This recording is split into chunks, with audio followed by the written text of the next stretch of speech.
George in Oak Harbor, Washington. Hey, George, thanks for watching Free Speech TV on DirecTV. You wanted to talk about the way kids are raised? Yes, I would. Hey, thanks for taking my call. It's my pleasure. What's up? No,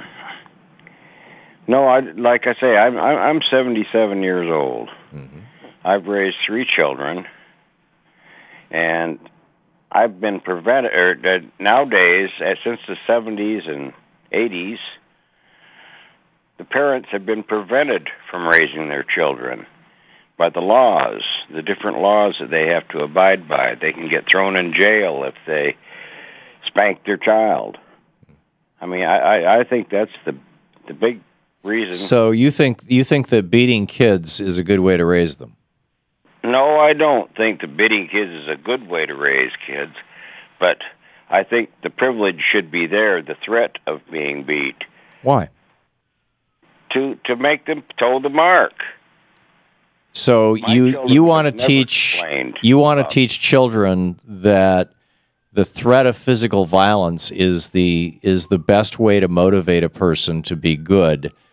What's going to happen when they go out in the world after they grow up and the threat of physical violence is fairly minimal? They go into the workplace and the boss says do this or do that, and he's not going to beat them up, but they've been conditioned to be afraid of physical violence. How do they learn intrinsic motivation? How do they learn internal motivation if their primary way of relating to the world is, avoiding being beaten or being beaten or spanked, to use your word? I'll tell you, I spent 20 years or 22 years in the military, retired. Right. And when I went to boot camp, that was a threat, really. No, they won't hit you in boot camp. They'll force you to do push-ups, but they will not hit you in boot camp. You'd be surprised.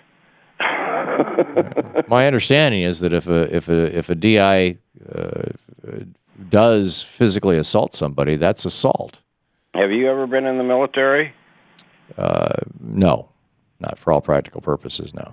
Mm-hmm. Well, that's the problem, really. I do think ever since they took the rights away from parents to discipline their children, that's when they started to go bad. And that era is growing up now, and they're running our country.